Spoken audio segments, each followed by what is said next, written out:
On ne combat pas les ténèbres avec un bâton, on les dissipe en y apportant une flamme.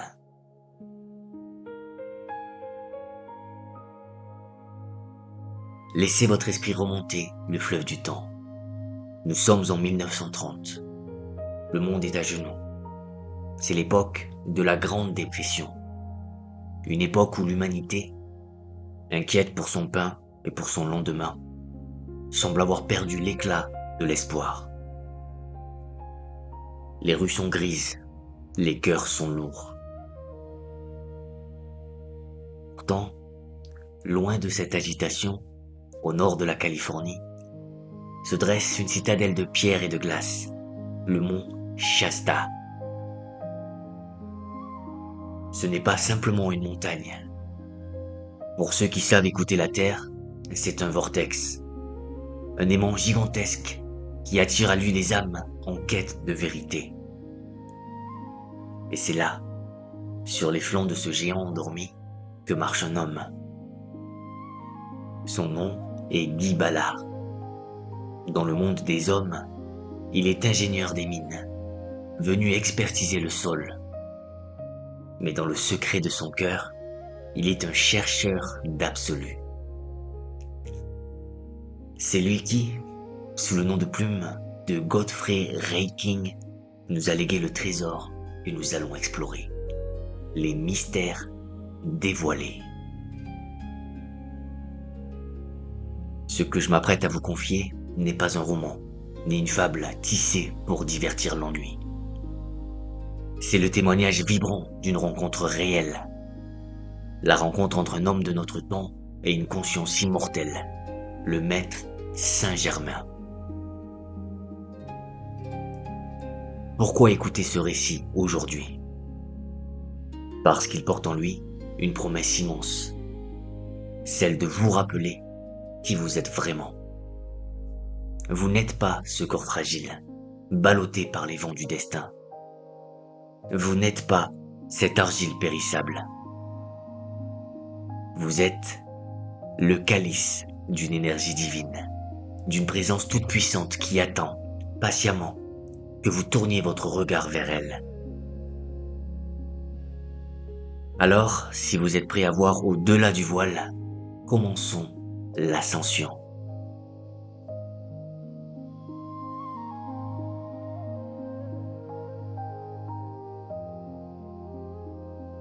Imaginez-vous marchant seul, enveloppé par le silence majestueux de la haute montagne.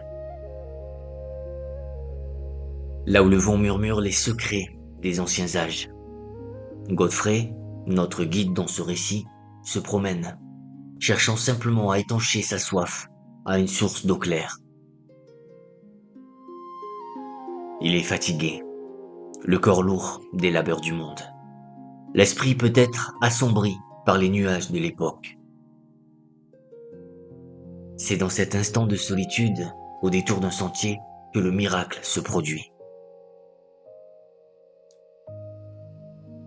Ce n'est pas un ange descendant des cieux dans un fracas de tonnerre, mais une présence calme et lumineuse. Un jeune homme se tient là.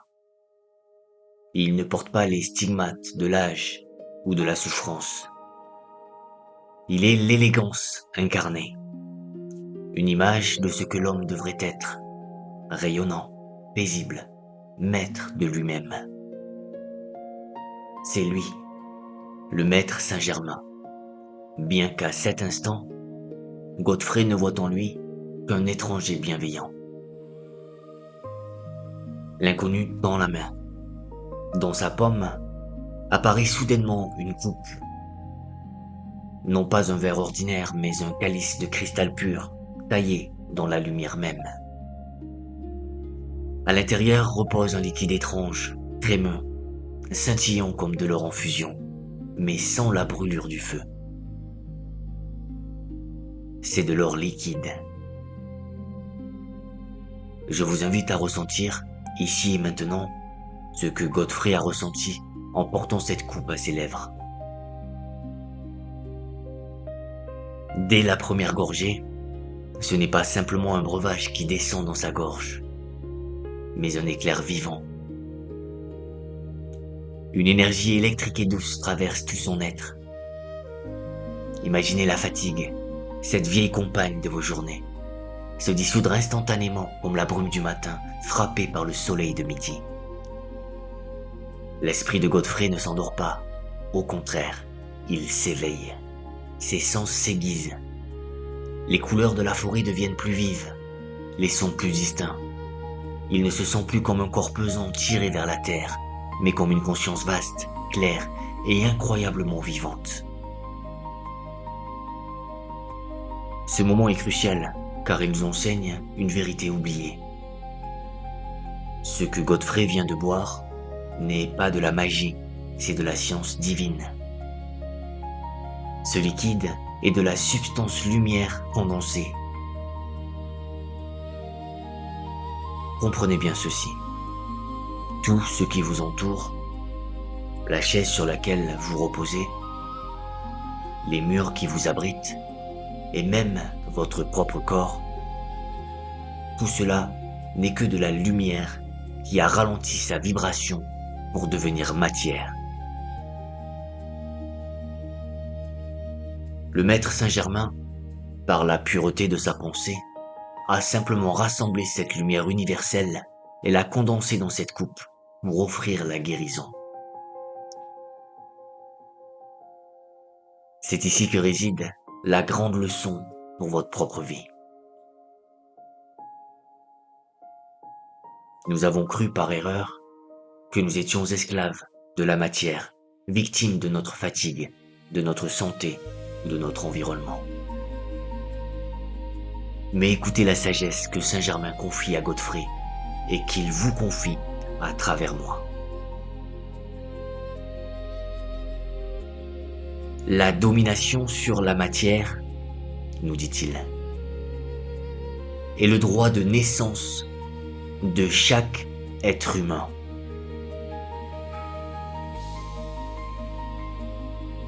Il nous rappelle que nous n'avons pas été créés pour subir le monde, mais pour le sculpter avec l'outil le plus puissant qui soit, notre propre conscience.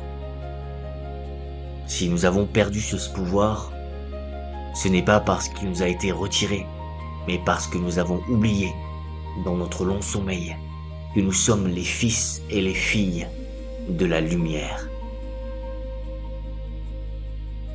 Cette coupe d'or liquide est le symbole de votre potentiel.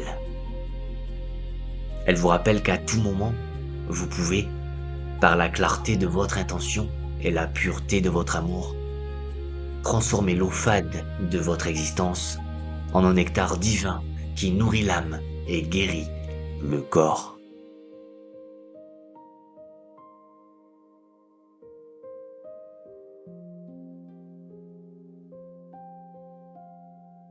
Laissez maintenant le mont Shasta s'estomper doucement derrière nous. Le corps de Godfrey repose, endormi sous les pins, mais son esprit, guidé par la main de lumière de Saint-Germain, s'envole. Je vous invite à le suivre. Nous traversons les océans et les continents pour atterrir sur une terre que vous connaissez comme une mer de solitude et de sécheresse. Le désert du Sahara. Mais regardez. Regardez non pas avec vos yeux de chair, qui ne voient que la surface des choses, mais avec les yeux de votre âme. Saint-Germain écarte le voile du temps.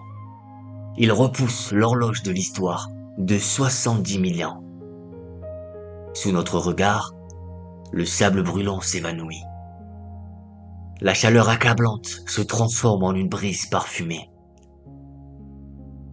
Là où il n'y a aujourd'hui que dunes et silence, s'étendait jadis une civilisation d'une beauté à couper le souffle.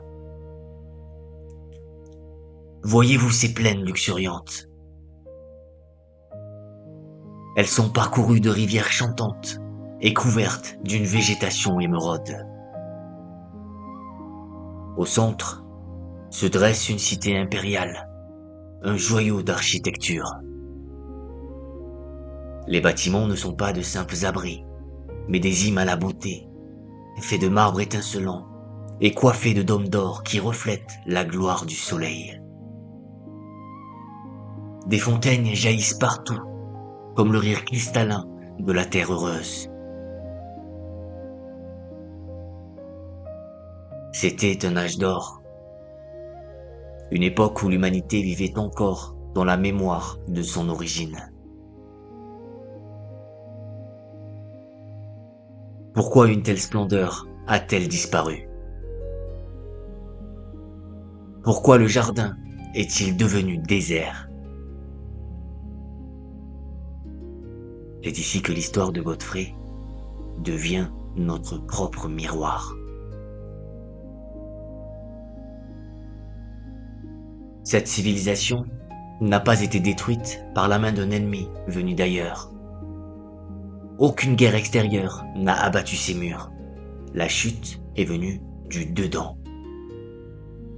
Lentement, insidieusement, comme une brume qui cache l'étoile du matin, les habitants de cette cité ont commencé à oublier.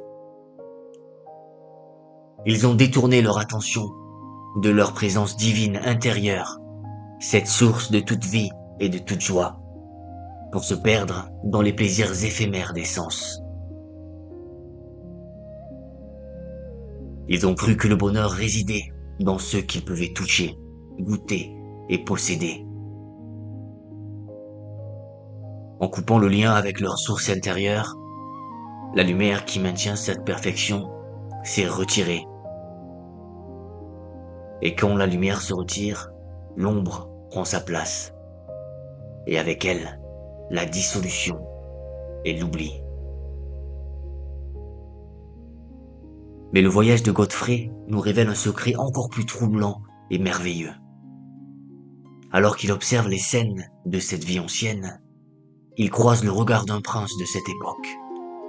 Et dans ce visage d'autrefois, il reconnaît son propre visage. Il était là. Il a vécu, aimé et gouverné sous ce ciel ancien.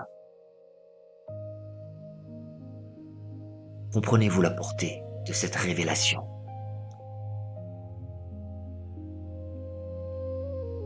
Elle nous murmure que la vie n'est pas une ligne droite qui commence au berceau et finit au tombeau. La vie est un grand cercle, une spirale continue. Nous sommes des voyageurs du temps. L'âme change de vêtements, de corps et d'époque, mais l'acteur reste le même. Cette vision nous enseigne la loi de la responsabilité, que les sages appellent karma. Nous sommes les héritiers de nos propres actions passées. Si nous sommes ici aujourd'hui, c'est pour apprendre ce que nous n'avons pas compris hier. Mais ne soyez pas accablés par cette pensée. Au contraire, qu'elle vous donne de l'espoir. Car si nous avons le pouvoir de créer l'oubli et le désert, nous avons aussi, en nous souvenant de notre lumière, le pouvoir de faire refleurir le jardin.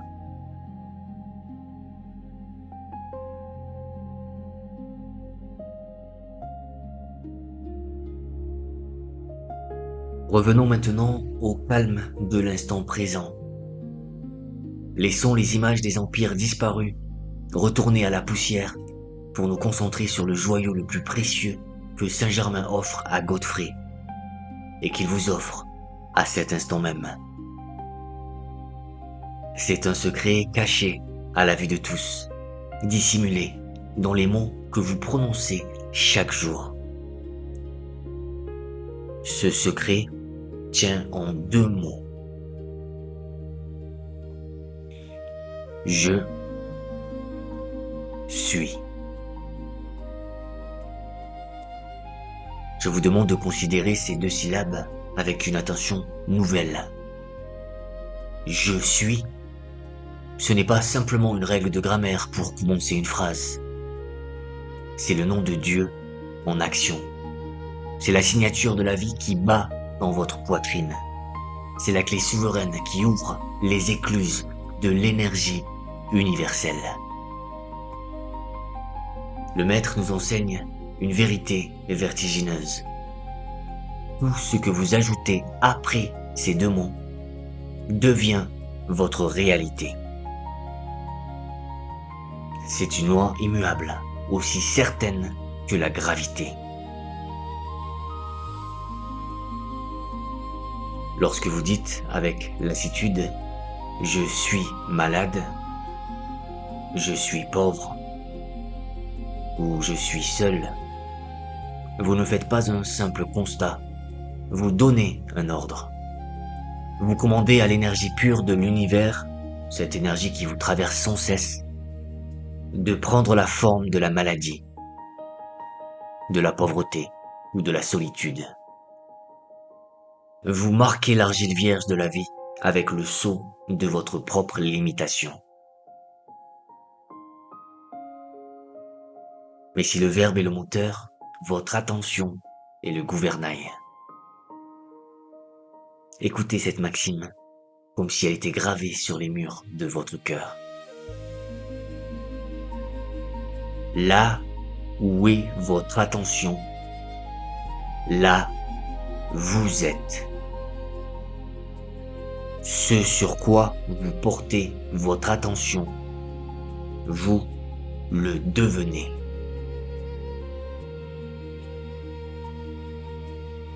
Imaginez votre attention comme un rayon de lumière.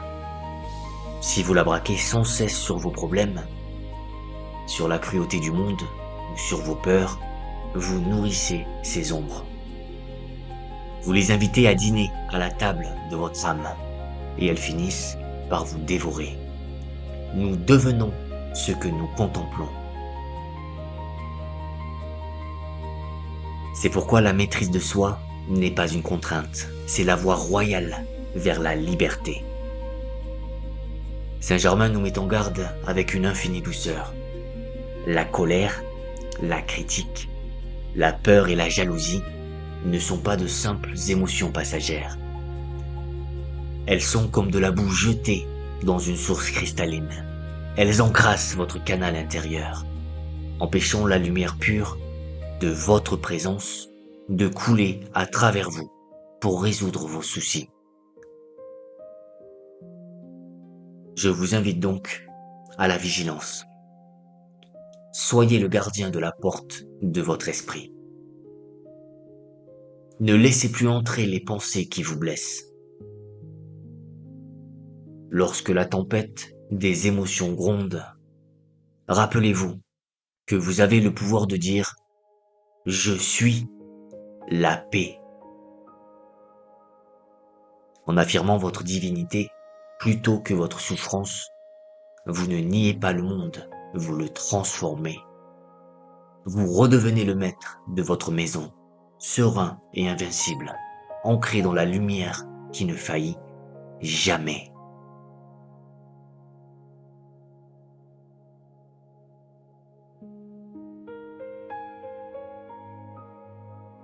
Le vent de l'esprit ne connaît pas de frontières. Laissez-moi maintenant vous transporter loin du désert, vers les sommets vertigineux des Andes. Là, sous la garde des neiges éternelles, repose une cité inca, endormie dans le secret de la terre. Godfrey et Saint-Germain pénètrent dans les profondeurs de la montagne. Ils entrent dans des chambres souterraines, oubliées des hommes, où le temps semble avoir suspendu son vol. Ce qu'ils découvrent dépasse l'imagination des rois de ce monde. Des murs tapissés de joyaux, des cascades de diamants, et surtout, de l'or partout. Mais ne vous méprenez pas sur la nature de ce trésor. Dans le silence de cette caverne, le maître nous enseigne une leçon qui change notre regard sur la richesse. Cet or qui brille dans l'obscurité n'est pas le métal froid pour lequel les hommes se battent et se trahissent. Saint-Germain révèle que l'or est, dans sa véritable essence, une précipitation de la lumière solaire dans la matière. C'est une énergie d'une vibration si haute, si pure, qu'elle possède un pouvoir purificateur. Si l'or a causé tant de larmes dans l'histoire, c'est parce que l'humanité, aveuglée par l'avidité, a oublié sa fonction sacrée.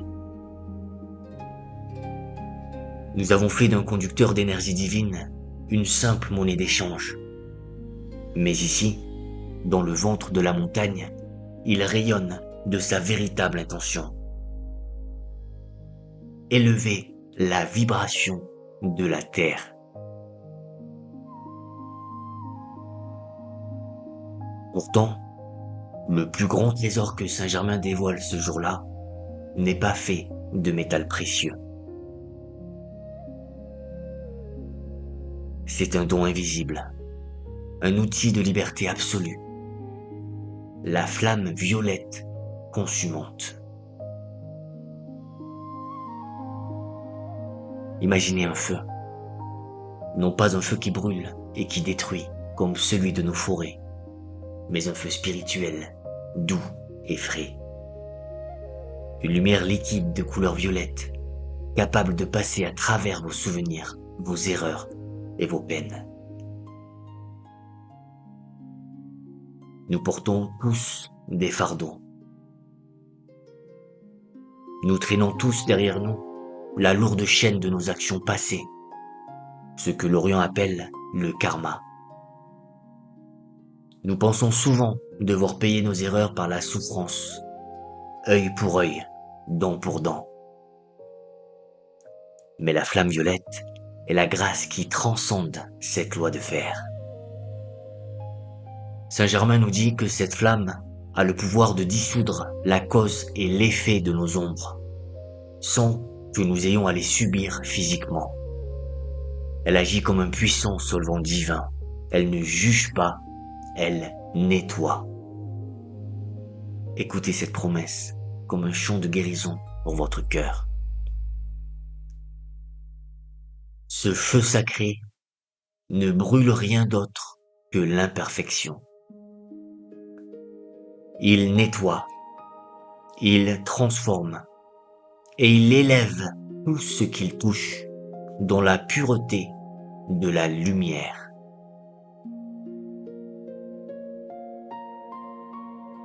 C'est là le véritable miracle. Vous n'êtes pas condamné à porter votre passé comme une croix éternelle.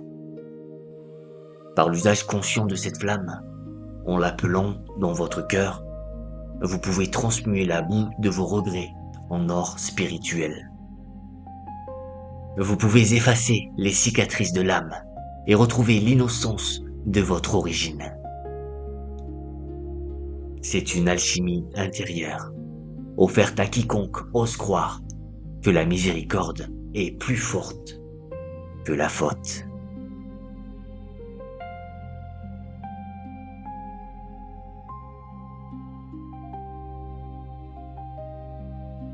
Notre marche sur les sentiers invisibles du mont Shasta touche doucement à sa fin. Comme le voyageur qui redescend vers la vallée, le cœur plein de la clarté des cimes, prenons un instant pour rassembler les trésors que nous avons glanés. Nous avons contemplé ensemble la réalité des maîtres ascensionnés, ces frères aînés de l'humanité qui veillent sur notre sommeil avec une patience infinie. Nous avons vu que les civilisations naissent et meurent comme des saisons, emportées par le vent de l'oubli lorsqu'elles perdent le lien avec leur source. Mais surtout, nous avons redécouvert que vous détenez, dans le creuset de votre gorge et de votre cœur, les clés du royaume. Le sceptre du pouvoir créateur caché dans le verbe « Je suis » et le baume purificateur de la flamme violette. Ce livre, Les mystères dévoilés, est bien plus que de l'encre séchée sur du papier. C'est une semence qui a germé dans le jardin de la conscience moderne. Il a ouvert une brèche dans le mur de nos limitations, laissant passer cette vérité audacieuse. L'ascension n'est pas un mythe lointain, réservé aux saints de vitraux ou aux prophètes d'autrefois. Elle est une possibilité vivante, accessible ici et maintenant, pour vous qui marchez dans la poussière du quotidien. Alors, quand le silence retombera après ma voix, je vous invite à une douce vigilance. Dans les heures qui viennent, devenez l'observateur bienveillant de votre propre esprit. Surveillez les tisserands de vos pensées. Goûtez la saveur de vos paroles avant qu'elles ne s'envolent. Car le véritable mystère dévoilé ne se trouve pas sur les flancs d'une montagne en Californie, ni dans les pages d'un livre ancien. Il ne s'est jamais trouvé ailleurs qu'au centre de votre propre poitrine, dans le sanctuaire secret où votre volonté rencontre l'amour divin. Merci d'avoir partagé ce pèlerinage vers les sommets de la conscience. Que votre route soit belle, que la lumière que vous avez touchée aujourd'hui ne soit pas une lampe cachée, mais un phare qui éclaire vos pas et réchauffe ceux qui croiseront votre chemin. Vous êtes la lumière. Souvenez-vous-en toujours.